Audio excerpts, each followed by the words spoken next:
दिवाळी म्हटली की गोड आणि तिखट असे दोघं पदार्थ असतात. गोडमध्ये सांजुरी, शंकरपाळे असतात, करंजी असते, लाडू असतो, अनारसे. तर तिखटमध्ये शेव, चिवडा, खारे शंकरपाळे असे बरेचसे आयटम्स असतात. आणि गोड खाणाऱ्यांमध्ये तर सांजुरी हा सर्वात बेस्ट पदार्थ मला वाटतो. तीही गुळाची सांजुरी. गरमागरम गुळाची सांजुरी आणि ती जशी जशी मुरते तशी तशी तिची चव अजून वाढत जाते, अजून वाढत जाते. आज आम्ही केली थोडीशी गुळाची सांजुरी. म्हटलं चला झटपट रेसिपी तुमच्यासोबत शेअर करूया. त्यासाठी रवा घेतलेला आहे 1.5 कप. थोडंसं जाडसर रवा घ्यायचा आहे. 2 कपला अगदी थोडासा कमी इतका 1.5 कप घेतलेला आहे रवा. सर्वात आधी आपल्याला हा भिजवण्यासाठी त्याचं पाणी बनवून घ्यायचं आहे आणि रवा भिजत ठेवायचा आहे. तर एकदम स्वच्छ व्यवस्थित चाळून वगैरे रवा घ्यायचा आहे. त्यानंतर एक कढई घेतलेली आहे. कढईमध्ये रवा जसा आपण शिऱ्यासाठी भाजतो त्याच पद्धतीने भाजून घ्यायचा आहे. परत हेच की कोणताही पदार्थ जर आपल्याला मस्त त्याची चव पाहिजे असेल, खमंगपणा त्याचा पाहिजे असेल, तर तो करताना सावकाशच झाला पाहिजे. जर परतवायचं काम असेल तर ते सावकाश करायचं, तळण्याचं काम असेल तर ते पण तसंच करायचं. तर इथे रवा भाजून घेत आहे. मीडियम गॅस ठेवायचा आहे आणि असा हलकासा गोल्डन ब्राऊन कलर जेव्हा येतो तोपर्यंत त्याला भाजून घ्यायचा आहे. सुगंध छान त्याचा यायला लागतो. जसा शिऱ्यासाठी रवा करतो त्याच पद्धतीने मग समजायचं की झालेला आहे भाजून. आता त्याचप्रमाणे इक्वल क्वांटिटीमध्ये घेतलेला आहे गूळ. जेवढा रवा तेवढंच घ्यायचं आहे गूळ आणि त्याचं आता पाणी बनवून घ्यायचं आहे. त्यासाठी मी एका भांड्यामध्ये टाकलेला आहे गूळ. या सगळ्या रेसिपी आमच्या सासूबाई म्हणजे आई करत आहेत आणि मी त्या करत आहेत, पण बोलताना मी असं येऊ शकतो. तर इथे टाकलेला आहे गूळ. गूळ लाल किंवा थोडासा पिवळसर असतो, कोणताही घेतला तरी चालतो. आम्ही इथे मिक्स घेतलेला आहे आणि इथे रवा भाजायचं काम पूर्ण झालेलं आहे. आणि मग रव्याचा कलर बदललेला आहे, भाजला गेलेला आहे, खमंग त्याचा घरभर सुटलेला आहे, म्हणजे रवा भाजून झालेला आहे. खरं तर गुळाची सांजुरी मस्तपैकी दुधासोबत खायला सुद्धा छान लागते.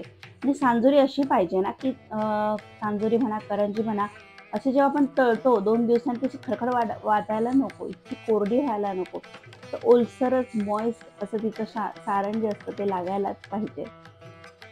तर रवा इकडे बाजूला करून ठेवलेला आहे आणि त्याच कढईमध्ये घेतलेला आहे. अर्धी वाटीलाही थोडंसं कमी, अर्ध्या कपलाही थोडंसं कप भर पाणी घ्यायचं आहे, अर्धा कपलाही कमी. आणि त्यामध्ये जो किसलेला किंवा आपण चुरलेला गूळ होता तो घालायचा आहे. आता गुळाचा गोडवा थोडासा कमी जास्त असू शकतो, पण हे इक्वलच प्रमाण घ्यायचं म्हणजे मग त्या प्रॉपर गोडच होतात. आता इथे ना 1 तारी पाक बनवायचा आहे ना 2 तारी. फक्त काय करायचं आहे आपल्याला, गूळ मेल्ट होऊ द्यायचा आहे, हलकीशी उकळी द्यायची आहे, गॅस बंद करायचा आहे. आता हा गूळ मेल्ट होतोय तोपर्यंत तुम्ही चॅनलला सबस्क्राईब केलं नसेल तर झटपट सबस्क्राईब करून द्या. म्हणजे मग तुम्हाला अशाच सोप्या पद्धतीच्या रेसिपीज येतील चॅनलवर. व्लॉग्स असतात, मोटिवेशनल व्हिडिओ असतात, हे सर्व बघायला मिळेल. तर इकडे गॅस बंद केलेला आहे कारण गूळ मेल्ट झालेला आहे. आता फक्त त्याला गाळून घ्यायचं आहे, म्हणजे त्याच्यात जी काही डर्ट असेल ती निघून जाईल आणि स्वच्छ खाली पाणी आपल्याला मिळेल. आता इथे रवा पण तोपर्यंत कोमट असं झालेला आहे, एकदम गरम नाहीये, कोमटसर झालेला आहे. त्यामध्ये थोडं थोडं करत हे पाणी घालायचं आहे. आता काय करायचं आहे, हा जो रवा आहे त्यामध्ये घालायचं आहे गुळाचं पाणी आणि हा व्यवस्थित मिक्स करायचा आहे आणि परत भांड्यामध्ये रवा घालून ठेवायचा आणि झाकून ठेवायचा आहे. काय असतं, रव्यात मी जेव्हा पाणी घालते तेव्हा तो फुलतो.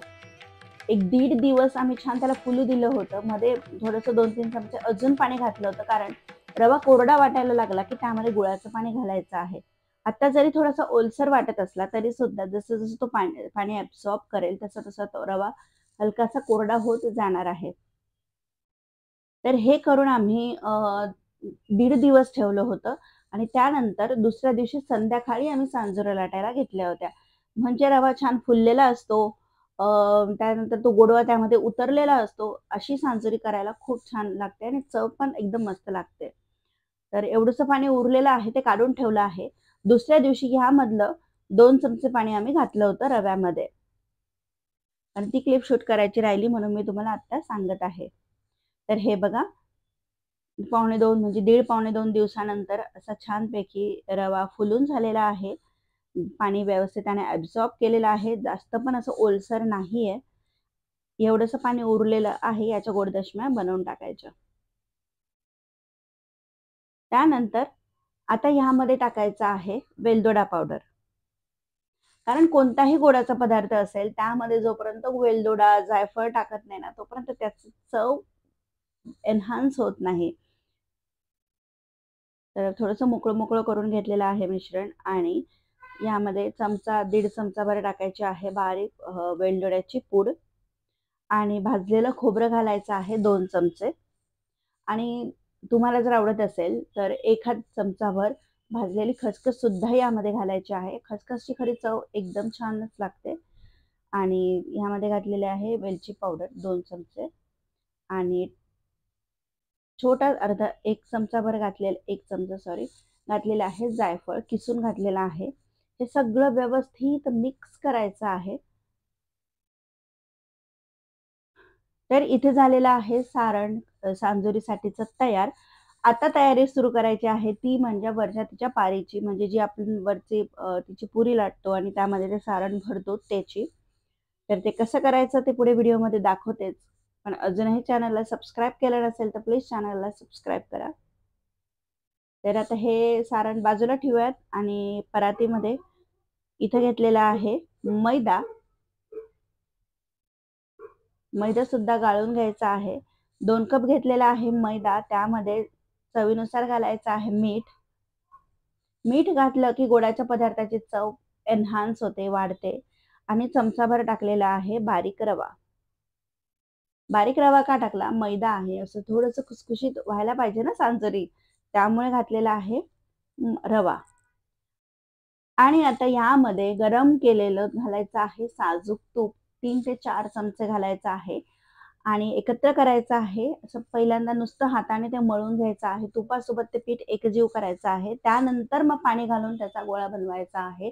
यामुळे जे सांजोरीची वरचं कव्हर असतं, पापडी असते ती एकदम अशी खुसखुशीत येईल. अशी कडक होणार नाही. तर अशा पद्धतीने आई एकत्र मळून घेत आहे आणि थोडं-थोडं पाणी करून असा घट्टसर गोळा बनवून घ्यायचा आहे. आणि 10 ते 15 मिनिट याला झाकून ठेवायचं आहे. तोपर्यंत तुम्हाला चहा वगैरे प्यायचा तर पिऊन घ्या. खूप पातळही नाही करायचंय, खूप घट्ट पण नाही. अशा प्रकारे व्हिडिओत दाखवलेला आहे त्याप्रमाणे गोळा मळून घ्यायचा आहे. आता याच्यासाठी एक साठा बनवून घ्यायचा आहे. जी आपण पोळी लाटणार आहोत मैद्याची त्याच्यामध्ये लावण्यासाठी म्हणजे मग ती छान फुगेल, खुसखुशीत होईल. तर 1 चमचाभर घेतलेलं आहे तूप, 1 चमचाभर टाकायचं आहे त्यामध्ये बेसन आणि 1 जीव करायचा आहे. अशा पद्धतीने हा साठा बनवून तयार होतो. पुढे व्हिडिओमध्ये कळेलच तुम्हाला त्याचं काय करायचं आहे. तर आता जो मी कणिक मळून ठेवली होती त्याचे 2 भाग करायचे आहे आणि एक मोठी एका भागाची पोळी लाटून घ्यायची आहे. जाड सरच लाटायची आहे, बारीक नाही. कारण याच्या आपल्याला पुढे लाट्या करायच्या आहेत. तर असं छान मोठा पोळपाट घ्यायचा आहे. पोळपाट नसेल तर परातीवर सुद्धा तुम्ही बॅक साईडला लाटू शकता किंवा ताटावर सुद्धा लाटू शकतात. तर अशा पद्धतीने जाडसर अशी एक मोठी पोळी लाटून घेतलेली आहे आणि आता त्यावर जो आपण बेसनचा साठा करून ठेवलेला आहे तो पसरवून घ्यायचा आहे. सगळ्या बाजूने व्यवस्थित असा लावायचा आहे. हा लावल्यामुळे वरचं जे कव्हर असतं सांजोरीचं ते खुसखुशीत होतं, चवीला छान लागतं.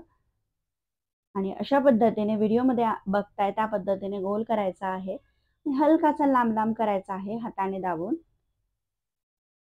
आणि तुम्हाला हव्या किती मोठ्या करायच्या आहे सांजुरा त्याप्रमाणे ह्या लाट्या कट करून घ्यायच्या आहेत.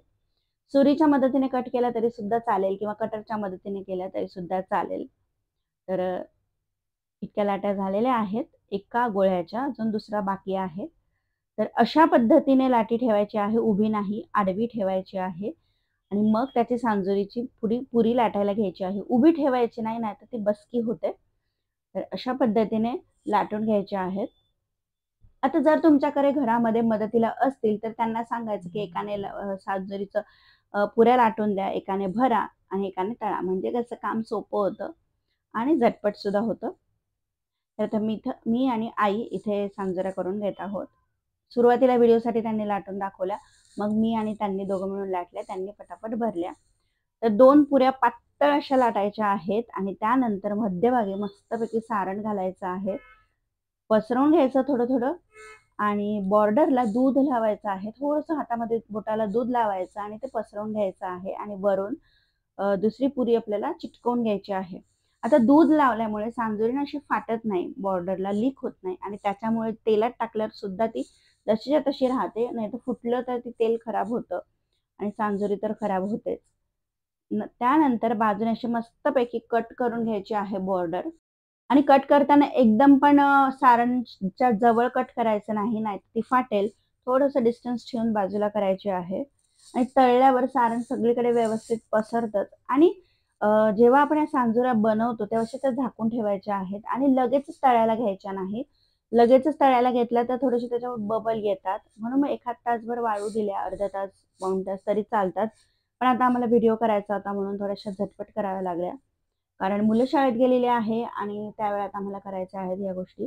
तर तेल तापू द्यायचं आणि त्यानंतर सांजोरी तळायला अजिबात वेळ लागत नाही. लाटायला, करायला, सारण बनवायला जेवढा वेळ लागतो त्याच्या 0.5% पण वेळ तळायला लागत नाही. बघा तुम्ही झटपट होतात. एक साइडने झाले की उलटवायची, दुसरी साइड लगेच करायची. आणि अशा एकामागून एक तेलामध्ये छानपैकी खमंग अशा सांजोऱ्या तळून घ्यायच्या आहेत.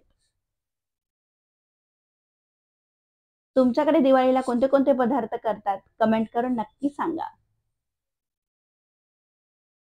आणि त्याच्यातले तुमचे किती झालेत बनवून तेही नक्की सांगा.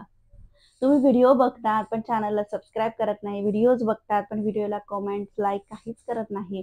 यामुळे आम्हाला कळतच नाही की तुम्हाला व्हिडिओ आवडतायत की नाही आवडत आहे. त्यामुळे आवडत असेल तर लाईक करा आणि चॅनलला सबस्क्राईब नक्की करा.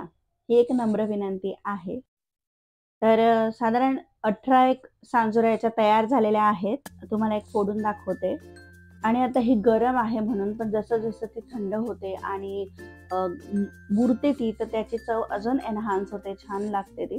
तर कडेपर्यंत असं छान सारण झालेलं आहे. तर ह्या दिवाळीला तुम्ही पण गुळाची सांजोरी नक्की करून बघा आणि गुळाचा गोडवा तुमच्या सगळ्यांमध्ये येवो हीच नम्र विनंती. आणि चॅनलला अजूनही सबस्क्राईब केलं नसेल तर please consider subscribe my channel.